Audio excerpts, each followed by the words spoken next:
ओम नमः शिवाय stories from Shiv पुराण में आपका स्वागत है। तो आज की कहानी बहुत ही इंटरेस्टिंग है क्योंकि ये कहानी एक चोर के बारे में है। एक ऐसा व्यक्ति जो एक जन्म में तो चोर था, लेकिन दूसरे ही जन्म में भगवान शिव की कृपा से वो धनाधिपति कुबेर बना। यानी कि उसको धन का सर्वोच्च पद मिला। मतलब एक जन्म में तो धन का अभाव और दूसरे जन्म में इतना धन कि जिसकी संख्या की कोई गिनती ही नहीं हो सकती थी। तो कहानी इस दृश्य से शुरू होती है कि ये मनुष्य एक शिवालय में चोर बनकर घुसता है। आइए थोड़ी कहानी पीछे से समझते हैं। तो एक गांव में एक ब्राह्मण हुए जिनका नाम था यज्ञदत्त और इनके पुत्र थे गुणनिधि। लेकिन गुण सिर्फ इनके नाम में ही था। अदरवाइज कोई भी ऐसा गुण नहीं था जिसके लिए हमें गुणनिधि कहा जाए। बल्कि ये दुरागामी थे और गैम्बलिंग में पड़ गए थे। अर्लियर स्टेज में तो ये पता नहीं चला ब्राह्मण को, लेकिन एक समय में जब ब्राह्मण को पता चला कि उनका पुत्र गुणनिधि दुराचारी हो गया है और गैम्बलिंग में पड़ गया है, तो he straight away send him out of the home. उन्होंने उसे घर से निकाल दिया, धन संपत्ति से निष्कासित कर दिया। जिस बात से वो बहुत परेशान हो गया और गुणनिधि जुआ भी नहीं खेल पा रहा था क्योंकि साथ में अब कोई धन संचय ही नहीं था, कोई मनी ही नहीं थी। दोस्तों ने भी उसे बिल्कुल अलग कर दिया था और जीवन इतने बुरी स्थिति में आ गया था कि कई दिनों तक खाने का भी अभाव था। बहुत दिनों तक खाना भी नहीं मिल पा रहा था और शरीर भी बहुत क्षीण हो गया था। एक दिन जब वो बिल्कुल कंट्रोल नहीं कर पाया तो उसे लगा कि क्यों ना अब शिवालय में जाया जाए, एक मंदिर में जाया जाए और उस मंदिर में शिव को जो भी नैवेद्य भोग में रखे हों, जो भी फ्रूट्स हों वहाँ पर या कुछ पैसे हों, उन्हें चुराया जाए और उससे अपने जीवन का निर्वाह किया जाए। कम से कम खाने का इंतज़ाम तो किया ही जाए। तो जब वो रात के अंधेरे में मंदिर में घुसता है तो देखता है वहाँ रोशनी नहीं होती। तो वो क्या करता है, अपने अंग का ऊपर का वस्त्र निकालता है और उसको अग्नि से प्रज्वलित कर देता है और उस वस्त्र की अग्नि से पूरे देवालय में रोशनी हो जाती है।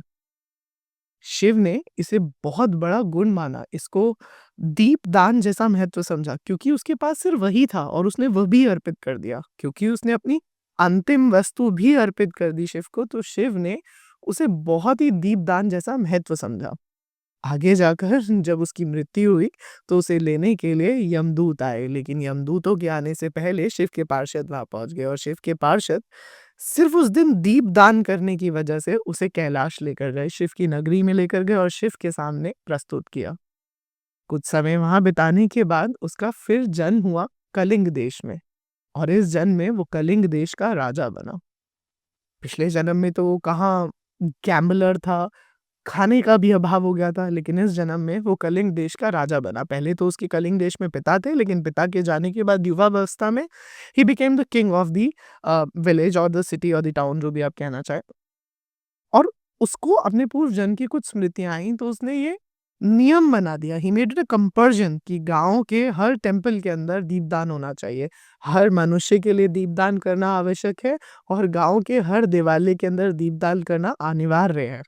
जिस बात से कितने ही दीपदान होने लगे और हर मंदिरों के अंदर अग्नि प्रज्वलित होने लगी और प्रकाश आने लगा, जिससे उसका पुण्य बहुत ज़्यादा बढ़ता चला गया। सोचिए, लास्ट टाइम उसने एक दीपदान किया था पिछले जन्म में, तो उसके प्रभाव में वो इस जन्म में राजा बना और इस जन्म में वो लाखों ही दीपदान कर चुका है और करवा चुका है, जिसके प्रभाव से अगले जन्म में उसने 10,000 वर्षों की तपस्या की।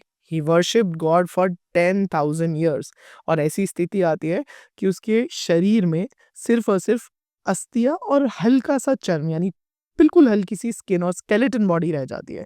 उसने इतना घंघोर तपस्या की। उस तपस्या से प्रसन्न होकर महादेव स्वयं उसके सामने आते हैं। जब महादेव उसके सामने आते हैं तो वो उन्हें देख नहीं पाता, तो वो महादेव से मांगता है कि आप मुझे ऐसी दृष्टि दीजिए कि मैं आपको देख पाऊं। तो जैसे ही उस इंसान की आँखें खुलती हैं, जो एक जन्म के अंदर गुणनिधि था, चोर था, जैसे ही उसकी आँखें खुलती हैं तो सामने महादेव को देखता है, लेकिन महादेव की साथ में माँ अंबिका, माँ पार्वती, उमा भी होती हैं और उनका वर्ण एकदम she is white, pure like अ कपूर। तो कपूर की तरह उनकी आभा प्रभा होती है and he becomes really jealous of her. उसे ऐसा लगता है कि मैंने इतने सालों की तपस्या करी तो मैं शिव को देख पा रहा हूँ। इन महिला ने कितने वर्षों की और कितनी कठिन तपस्या की होगी कि ये शिव के साथ बैठी हैं। और इस जेलसी में वो माँ उमा को घूरने लगता है, जिस बात से हम माँ उमा अंबिका बहुत ज़्यादा अनकंफर्टेबल हो जाती है and she hurts his left eye. वो उसकी लेफ्ट आई को हर्ट कर देती हैं। फिर शिव जी इंटरवीन करते हैं और वो माँ उमा को बताते हैं कि आप इसे कुछ कहिए मत, ये आपका पुत्र ही है और ये आपको स्नेह से देख रहा है, आश्चर्य से देख रहा है। जिस बात पे न्यूट्रलाइजिंग सिचुएशन वहाँ क्रिएट होती है और उस इंसान को जब शिव जी और माँ उमा पार्वती का दर्शन होता है तो शिव जी प्रसन्न होकर उसकी तपस्या 10,000 वर्षों की तपस्या से प्रसन्न होकर महादेव उसे कुबेर की उपाधि देते हैं। कुबेर वही जो सारी यूनिवर्स की वेल्थ को सँभाल के रखते हैं। सो कुबेर जो उपाधि उन्हें उस जन्म में मिली, वो उन्हें इसीलिए मिली क्योंकि 2 जन्म पहले उन्होंने शिवालय के अंदर अपने उपवस्त्रों के साथ दीपदान किया था। महादेव जी का जो पूरा अ, आप समझेंगे ना सिचुएशन वो हम समझ नहीं पाते। कहाँ एक व्यक्ति चोर था और कहाँ वो धनाधिपति बन गया, कहाँ वो दुनिया के धन का रक्षक बन गया। सो हमें नहीं पता किस गुण पे शिव जी रीझ जाएँ, we never know. So we should always do good deeds. हमें नहीं पता कब महादेव हमें देख रहे हैं और हमारे अंतिम समय में हमें लेने के लिए यमलोक से यमदूत नहीं बल्कि शिवलोक से शिव पार्षद आ जाएँ। So this was the story of Gunanidhi who became Kubera ji. आप दिवाली पर जिन कुबेर जी की पूजा करते हैं, ये वही कुबेर जी हैं। एक जन्म में तो ये निर्धन चोर थे और दूसरे जन्म में ये धनाधिपति बन गए सिर्फ़ और सिर्फ़ ब्लेसिंग्स ऑफ महादेव।